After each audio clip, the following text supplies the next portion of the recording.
day, I believe in taking mental health days rather than sick days. Because if I take mental health days, then I don't get sick, so I don't need sick days.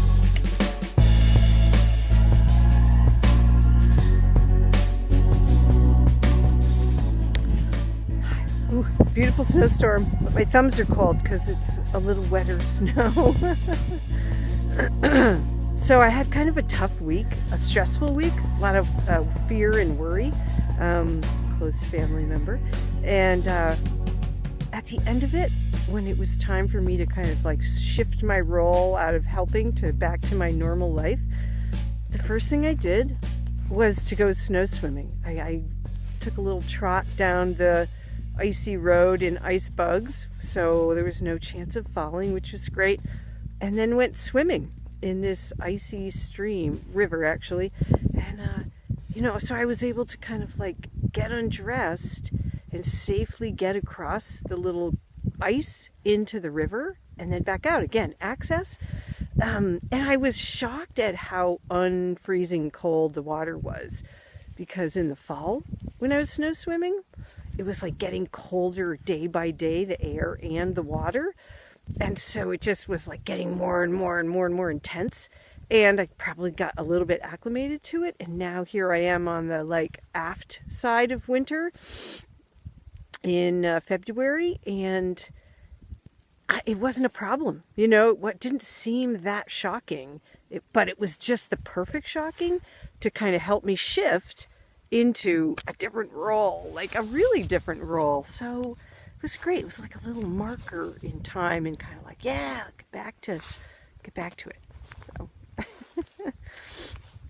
I don't think I'm saying anything that everybody doesn't already know. I think we all have a wild voice, and the tools inside of us to get there, maintain it,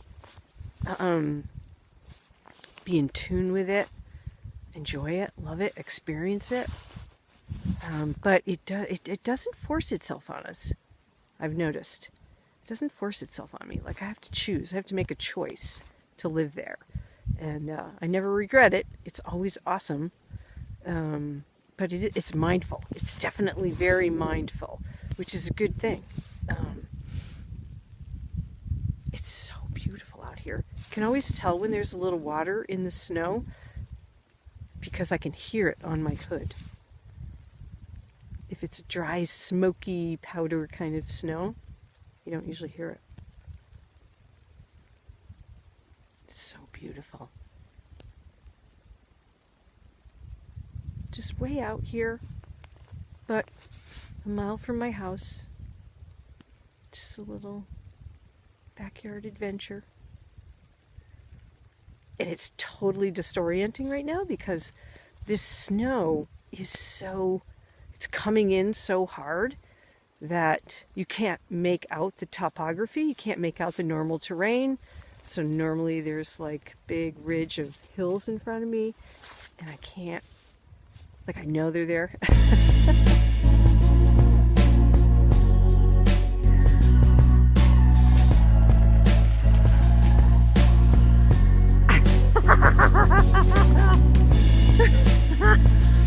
Oh, it's ice season. I wish it was snow season, but nobody put me in charge of the weather. So the lake is now perfect for skating. It's absolutely stunning, actually. The ice is, I'm gonna say 10 inches thick or so.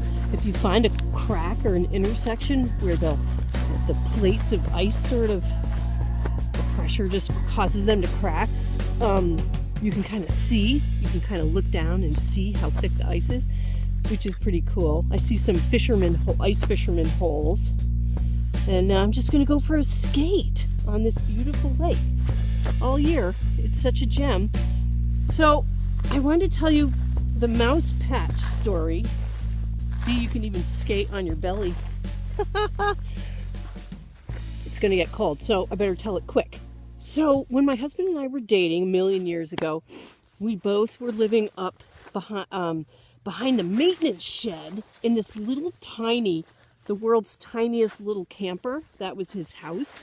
And when I would take a break from college, I would go stay in it with him. And I mean tiny, you know, like, I don't know, 10 feet long or something like that. And it was in the woods, so it was very sort of earthy, and there was a mouse problem, and so it was eating his food, and so he was getting like all grouchy about it and stuff. So he went out and bought some mouse traps. And I was kind of like self-righteous. I'm like, oh, they're just little mice, you know, they just want to eat. Until we got up in the morning and a mouse had eaten a hole right here on my brand new Johnson woolly pants that had cost me like $65, which at that point might as well have been like $1,000. And I needed them for college because I was in forestry school over in upstate New York at Paul Smith's. And I was livid.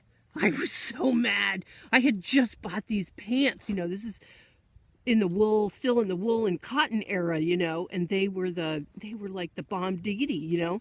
And I was so excited. So anyways, I was really mad. It was a big hole, you know, obviously making a nest or something. So I'm like, get the trap, get the trap. So we trapped the mouse, and I was working at my sort of interim time at college. I was working as a lift rat. So I was like putting people on the lifts at the ski area, you know. And so I took this mouse and I skinned it. I'd never skinned anything before. I did it like really, really carefully. And I have to say I did a really good job. Even the ears and the tail and everything came out. And I took a piece of cardboard and pinned the hide to the cardboard, and then took salt and rubbed salt into the inside of the hide so that it was like tanned, you know, preserved. And I brought it to work at the lift shack and put it up in the window so that the tourists who were skiing would go by and they'd see this like mouse hide pinned to this cardboard. It was a little macabre. But anyways, when it dried a couple days later, I took it and I sewed it. It perfectly fit over the hole that mouse had made in my pants. So I went back to college with a brand new patch, a very unique patch. And even the tail was kind of like hanging and stuff. I thought that was pretty good. Anyways, I got to get off this ice and go for a skate. The sun is going down. Ooh. Okay.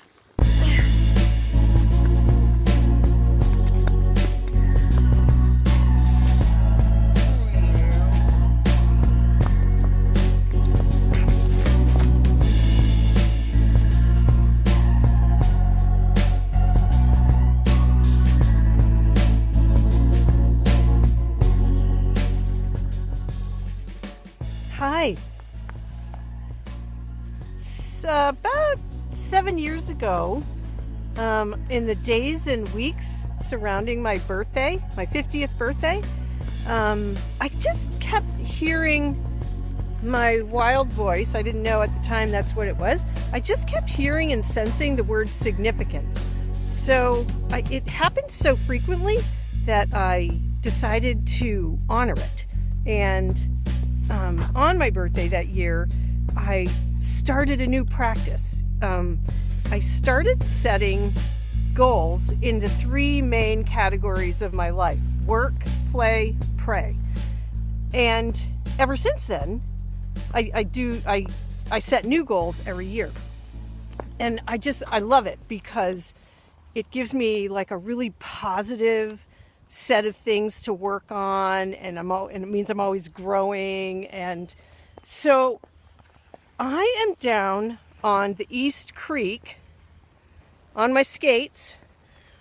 I'm about 5 miles from my house, so it's a total backyard adventure. I didn't have to go anywhere. And so one of the goals was that I was going to come skate on the East Creek.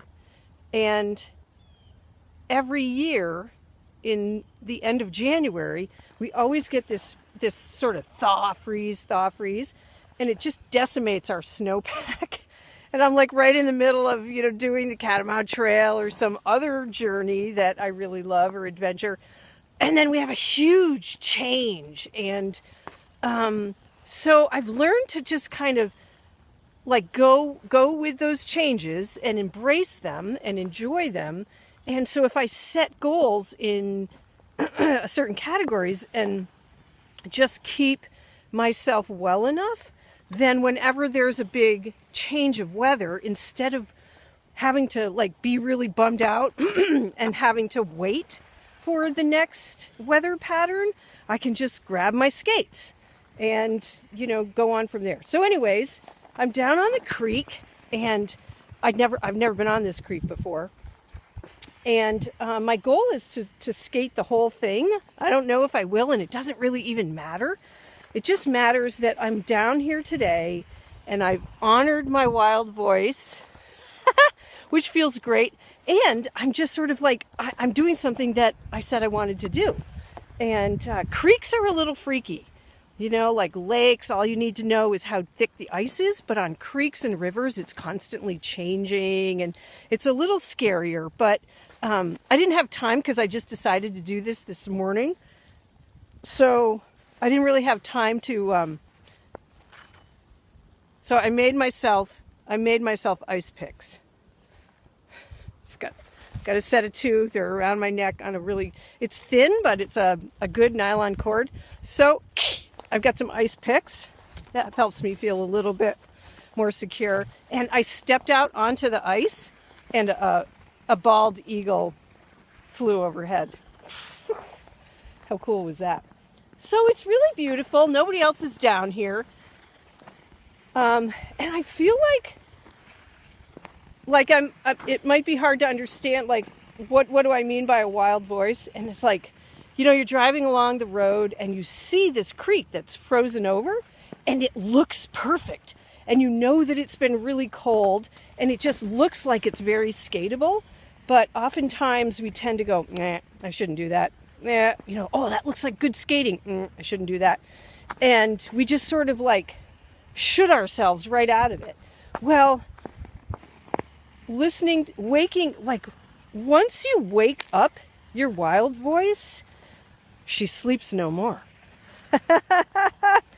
And so I always feel like honoring that just brings me like health and wellness and joy right in my own backyard year round. And it's always fresh, and it's got like exploration and adventure and a little bit of scary, but a lot of excitement. and fitness and health, and I didn't have to subscribe to anything or go to a gym, which isn't my style. So it's sort of like my wild voice is my own personal guide who always has my best interest at heart. And so now I've learned that's my guide. That's who I follow, is my own voice. And I never regret it. I never regret it. Doesn't mean it's always comfortable, but adventure is rarely comfortable. But it's always worth it, and it's always exciting. And this is really nice ice. This is really great ice. Okay, gotta get to it.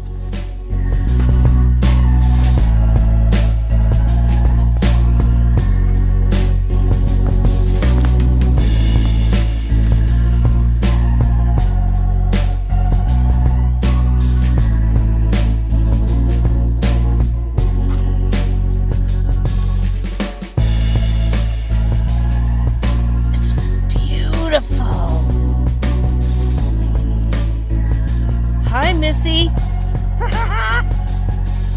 Check this out.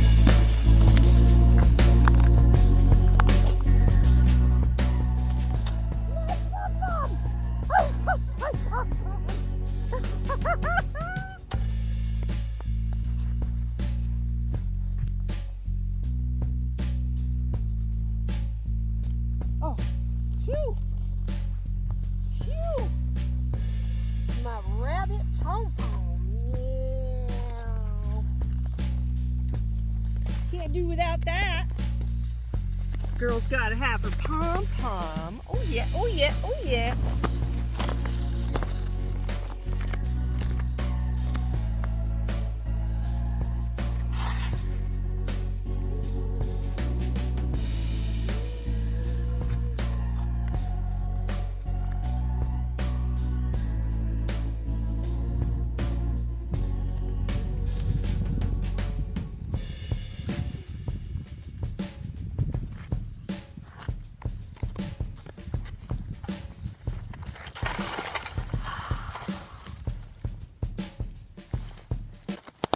The Olympics are coming. Gotta get ready for the, what's the thing? It's not shuffleboard, it's a stone. Oh my gosh.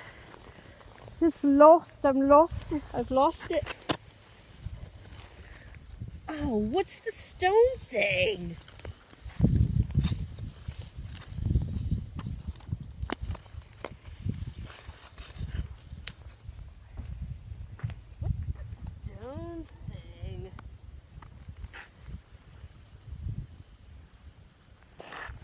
Broom ball. No, not broom ball.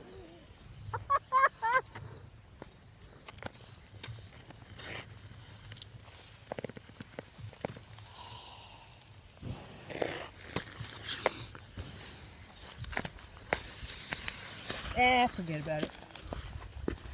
But it feels like that. It's that smooth.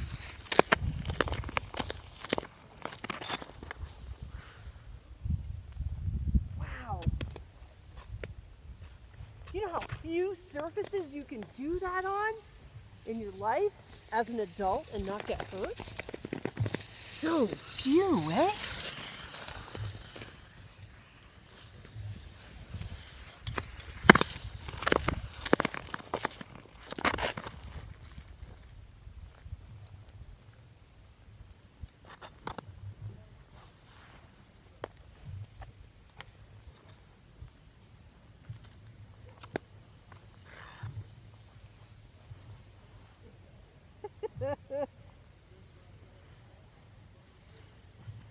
Ooh, this is a tough one. Ugh.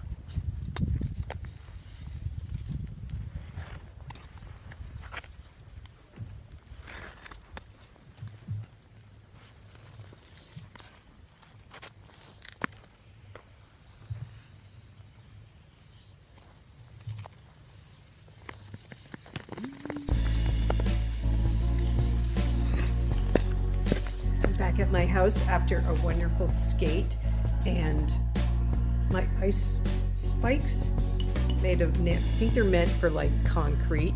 They're spiral spikes.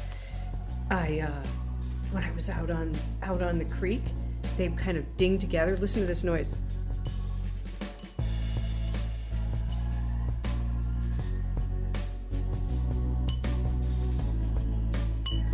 It reminded me of like the fog bells up in the northern coast of Maine. They just have this beautiful ting ting. These are my Tibetan bowls, my Tibetan singing bowls, because they kind of echoed on the creek, you know, on the banks of the creek, and they were a little louder, and they just made this beautiful kind of buoy sound. They were neat. So, anyways, it was so beautiful. You know, I saw an eagle, and I got to try the creek that I've been wanting to try for quite a while, and it was right in my backyard. And you know, I got the work, play, pray. I've noticed that, like, after I set that goal a number of years ago around my birthday, it started to become something that I wanted to see in my life every day. And so you don't always get, you know, work, play, pray, or something spiritual in every day, but it's a really great day when you do. Those are the best days. So I kind of am like, that's what I'm trying to embrace every day. So I worked this morning, and then I went out for this beautiful skate in a place that I've been, you know, seeing and wanting to go to, and I didn't allow that should voice, the little should gremlin, to say, no, don't go do that, it's not safe, you shouldn't do that. So I didn't should myself, and got that in, and now, you know, got a little meditation in this morning. I probably could have used a little bit bigger, but hey, you know, it's good, all good.